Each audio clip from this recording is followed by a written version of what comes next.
Добрый день. Второй прогноз для овнов на декабрь 2023 года. Что ожидает овнов в декабре 2023 года?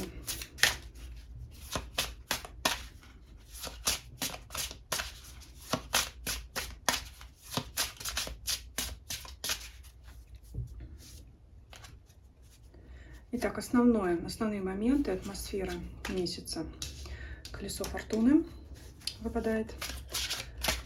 Будем смотреть эту карту, как обычно, в связке с остальными позициями по сферам жизни. Итак, у нас здесь будут первые финансы, деньги, имущество, работа, карьера, бизнес, семья, любовь, личная жизнь, здоровье, состояние физическое, эмоциональное, ваше настроение также. И пятая позиция — окружение, друзья, обстоятельства вокруг вас, то есть что крутится вокруг вас. Ну и далее возьмем, как обычно, советы и неожиданность месяца уже на колоде Ленорман. Итак, давайте посмотрим финансы, деньги, имущество. Что здесь? Тройка жезлов. Это новые начинания. Несмотря на конец года, это что-то новое, то есть вы устремитесь к чему-то новому. Мало того, вас жизненные обстоятельства сами сподвигнут к этому. Обстоятельства завертятся, закрутятся так, что не придется откладывать дела в долгий ящик. То есть по колесу фортуны это изменения. Возможно, они, знаете, возможно, даже плановые, скорее всего, потому что колесо, оно крутится, сменяя вверх и низ, все время у него стороны сменяются, да, крутятся, то есть на смену одному приходит другое. Это не обязательно черная или белая полоса, это просто смена обстоятельств, то есть не всегда все будет так, как есть сейчас, все равно что-то поменяется. Здесь конкретно касается вашей рабочей сферы, новые проекты, это, возможно, открытие новых подразделений, новых филиалов, введение новых вакантных должностей, то есть изменение структуры организации, что-то новое в работе. Это может быть изменение законодательства, которые по-другому будут регулировать сферу вашей деятельности, то есть могут видоизменяться различные отчеты, программы, законы и прочее. Может быть изменение на рынке товаров и услуг, где вам придется осваивать новые горизонты. То есть здесь на работе вам придется свыкаться с новыми условиями труда. Но это не в минус, это в плюс, потому что тройка жезлов, в принципе, это хорошая карта, это карта начинаний, надежд. Я думаю, вряд ли бы этот человек отправился в путь, если бы он был не уверен в том, что он делает и в том, куда идет. Поэтому, скорее всего, изменения будут для вас благоприятны. То есть это что-то новое. Но, может быть, это и неплохо. Это обновит вашу жизнь, сделает вашу работу более интересной. Может быть, вы сами захотите внести в нее что-то новое. Но, скорее всего, это будет под влиянием извне. Все-таки старший аркан у нас это то, что приходит извне, то, что приходит свыше. Поэтому будут изменения в работе. Но давайте еще поконкретнее, да, все-таки интересно, что за изменения. Будут ли здесь фигурировать какие-то люди другие, либо что-то другое. Давайте дополним. Ох, так, интересно. Так, что у нас за привязки? Тройка мечей. Ну вот здесь пошла жара, что называется. Правосудие. Ну, я думаю, что здесь, конечно, будут новые условия, именно вот связанные с тем, что вы преодолеть не в силах. Дьявол — это что-то, что вас сковывает извне, поэтому вам придется приспосабливаться к новым условиям. Но все-таки здесь не очень вам понравятся эти новшества, нововведения. Justice, все-таки справедливость выпадает, это все, что связано с законом. Все-таки это очень похоже на изменение законов или прямо на глобальном уровне государства, либо внутри вашего микрогосударства, скажем так, предприятия. Не понравится вам, конечно, то, что вам предложат, но тем не менее оно послужит для вас развитием. Все-таки вот здесь, как совет, сразу можно сказать, не впадайте в панику, не Скажете сейчас, да, зачем достала дополнительные карты? Ну, достала, так достала. Хотелось уточнить, вот уточнили на свою голову. Но я все-таки хочу здесь вас успокоить. Вот то, что первоначально вам покажется неудобным, некомфортным, сковывающим, все-таки в итоге принесет вам развитие, потому что тройка жезлов все-таки это хоть небольшого ранга, но благоприятная очень карта, поэтому здесь вот просто пересмотрите свое отношение к изменению условий труда. Возможно, вам они в будущем окажутся полезными, может быть, так будет правильно. Ну, конечно, встретите вы их в штыки. Ну, хорошо, давайте отложим работу. Вы знаете, я вот назвала первую позицию финансов, стала трактовать работу. Ну вот, значит, так тому и быть. Значит, работа так работа. Пускай тогда будет второй позиции у нас финансы. Деньги, имущество. Что здесь? Королева мечей. Это рациональный подход к тратам прежде всего. Давайте здесь тоже дополним. Возможно, неожиданное поступление по восьмерке мечей. Но здесь королева мечей, конечно, мечи масть ума, масть сдержанности, холодного рассудка. Здесь фраза «легко пришли, легко ушли», она здесь не подходит. То есть, если к вам придут какие-то легкие, быстрые деньги, неожиданные поступления, вы, конечно, их либо потратите с умом, либо вообще их прибережете, оставите при себе. То есть здесь я не могу сказать, что режим экономии, но здесь вот включить холодность, например, к каким-то вещам, которые не являются обязательными, которые там далеко на втором и третьем плане. То есть это говорит о том, что получить и оставить при себе эти деньги. Это не означает, что финансовое положение трудное или что-то. Это стабильная ситуация. Ну, вообще, это положительная ситуация, потому что вот они, деньги, пришли к вам, и вы их, так сказать, взяли и положили в ящичек, в кошелечек, приберегли, куда-то отложили. Вот так вот. Опять же, с колесом фортуны изменения, да, в связи с какими-то изменениями, неожиданные деньги. То есть здесь у вас могут ожидать неожиданные поступления.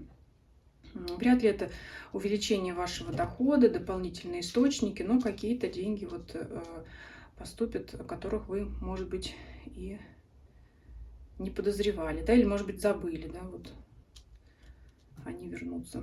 Долг может кто-то вернуть, кстати, по королеве мечей, но это, может быть, у меньшего количества людей проиграется, но все-таки королева мечей это дама строгая, поэтому кто-то может попросить свой долг назад. Возможен такой вариант. Дальше переходим к личной жизни. Любовь, семья. Что здесь? Паж мечей. Ну, это, как я говорю, колкости, мелкие, ну, даже не ссоры, а какие-то претензии такие взаимные друг к другу. Если вы в паре, в браке, либо неофициальный союз у вас. Если вы не в паре, то ну, вряд ли вы встретите нового партнера в этом месяце. Либо, знаете, если даже будут какие-то знакомства, это будет недовольство новым знакомым, то есть вряд ли он будет подходить под ваши параметры. Ну, если уж не идеала, то минимума того набора характеристик, которые должны быть, которые вы предполагаете видеть у вашего избранника. Ну и опять же, вместе с колесом фортуны это перемены извне. Давайте поподробнее посмотрим для тех, кто состоит в паре, потому что для тех, кто пару ищет, я думаю, здесь все понятно.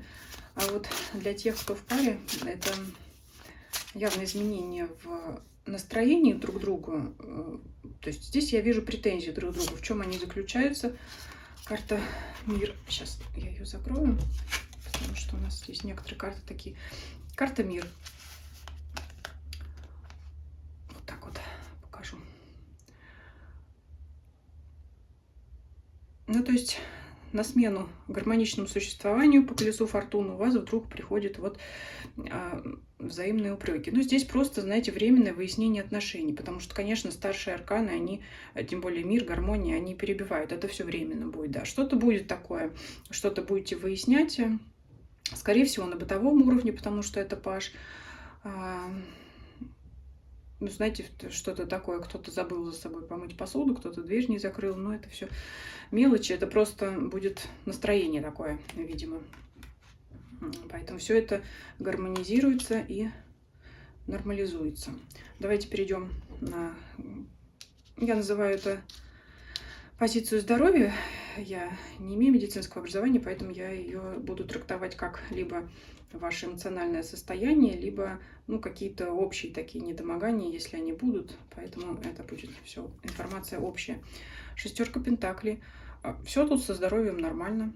Причем по шестерке пентаклей, я имею в виду физическое здоровье в порядке. А по шестерке пентаклей, если брать эмоциональную сферу, то здесь вы можете даже оказывать какую-то поддержку психологическую другим, потому что шестерка пентаклей — это карта помощи. Возможно, она потребуется кому-то из ваших близких. То есть здесь какое-то доброе слово, помощь. Но это все-таки, несмотря на то, что пентакли — это помощь эмоциональная, потому что здесь мы такую сферу рассматриваем. То есть вы будете обладать таким зарядом, потенциалом, скажем так, что сможете не только быть самому или самой в хорошем расположении духа, но и поделиться этой энергией с кем-то другим, кто в ней нуждается, и можете сделать это с удовольствием. Кстати говоря, вот вам, возможно, будет приятно кому-то помочь, морально поддержать. И ваше окружение, друзья, люди вокруг вас умеренно. Все умеренно, все течет плавно. Но это больше касается именно вашей друзей, личной жизни, то, что там происходит у вас дома, это соседи, это близкие родственники. То есть здесь все в умеренности, в затишье. Может быть, немного скучно для овнов, потому что вряд ли здесь какие-то шумные встречи с друзьями. Но несмотря на то, что декабрь, впереди встреча Нового года, но вот как-то я здесь не вижу пока праздника к концу года, да, все так тихо и плавно. Но на Новый год мы еще сделаем с вами отдельный праздничный расклад. Такой небольшой анонс сделаю. Поэтому вот самое интересное, конечно, у вас здесь будет происходить на работе. Вдруг под конец года, хотя кого этим можно удивить. Под конец года хочется отправиться на новогодние каникулы, а здесь какие-то новые начинания. Ну, если происходят какие-то изменения, новые законы, нововведения, они, как правило, разрабатываются уже в текущем году на будущий год, поэтому, скорее всего, конечно, вы об этом узнаете уже заранее. Может быть, заранее будете готовиться, себя как-то настраивать. Давайте возьмем для вас карту совета, карта неожиданность. Давайте вперед возьмем неожиданность, да, совет уже как заключительное слово от карт. Итак, какая неожиданность вас? Неожиданность ждет, да? Неожиданность какая ждет Овна в декабре 2023 года. Что интересненького может произойти? Змея. Сюда вот мы ее отнесем, к позиции работы. Ну, я думаю, знаете, это ваша страна. Я думаю, что это вот именно такая, будем прямо называть вещи своими именами. Злость на вот эти вот изменения, желание как-то так вот сделать, чтобы их обойти. Может быть, проявить хитрость, чтобы проскочить через эту ситуацию. Ну, давайте дополним сюда еще что-то. Дом.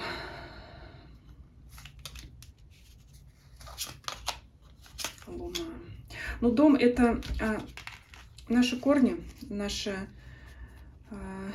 привычное нам место, поэтому вот опять подтверждает, что из привычного вы захотите, вернее, настоять на том, что было раньше, оставить старый уклад, какой существовал в вашей работе прежде, но опять нет. Луна говорит, что нет.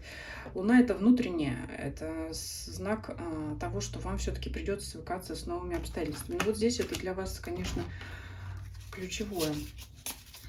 И давайте совет еще возьмем. Совет для вас. Развилка.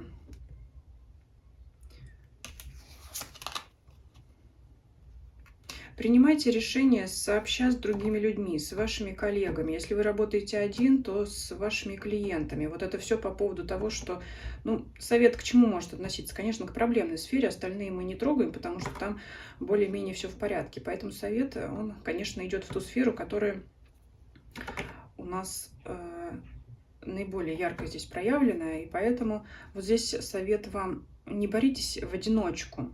То есть общайтесь с коллегами, ищите варианты выхождения вот в это новое, как бы, да, выход в новое, вот это свыкание с новыми обстоятельствами, с новыми условиями не в одиночку, вместе с другими. Это не говорит о том, что вы прямо все, мы команда, да, там наш лозунг и все такое. Просто советуйтесь, общайтесь. Может быть, вы подскажете что-то, может быть, кто-то еще подскажет. Может быть, это развилка, это что? Это разделение. Это разделение обязанностей между двумя или более людьми. Поэтому, может быть, вам стоит уже сейчас проработать план о том, план такой, как вы именно поделите эти обязанности между своими коллегами, либо как вы распланируете свое рабочее время, независимо от того, вы наемный сотрудник или у вас собственное дело. То есть здесь, опять же, конструктивный подход, и вся суть в том, что воспримите вы это, конечно, очень так, ну, вспыльчиво. Вот, поэтому после вспышки гнева или неприятия, как там, да, какие там у нас 5 отрицание, что там, гнев, торг и так далее, не помню порядок. Ну, в общем, в итоге таки придется свыкнуться и выстроить план действий, и разделить обязанности, все разложить по полочкам. И как вот в качестве совета именно эти действия, они помогут вам решить эту проблему и, может быть, взглянуть на нее с другой стороны. Может быть, действительно вы посмотрите, вот оно, колесо повернется для вас, да, это основная атмосфера расклада, как я сказала. Может быть, и колесо, которое привело к изменениям, которые вас не порадовали, оно в итоге еще раз крутанется и повернет ваше мнение в сторону положительных изменений. Вы воспримете их уже совсем в другом ключе и будете думать, что действительно давно пора уже было бы сделать так. Вот такой расклад для овнов на декабрь 2023 года. Как я уже сказала, сделаю праздничный расклад к самому Новому году. И всем спасибо за просмотр. Подписывайтесь, кто не подписан. Видео, если понравилось вам, конечно, ставьте лайки. И не забывайте подписываться на мои каналы Telegram и Дзен, чтобы нам с вами в случае чего не потеряться. Неизвестно, как обстоятельства будут развиваться дальше, чтобы мы с вами могли продолжать встречаться, возможно, и на других площадках. Но я надеюсь, что все будет хорошо. Спасибо за просмотр. Всем до свидания.